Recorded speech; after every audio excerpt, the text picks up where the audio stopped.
بسم اللہ الرحمن الرحیم۔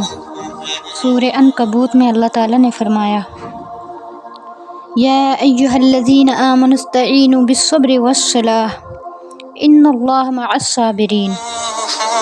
اے ایمان والو، صبر اور نماز سے قوت حاصل کرو، یعنی طاقت حاصل کرو نماز کے ذریعے سے، بے شک اللہ تعالیٰ صبر کرنے والوں کے ساتھ ہے۔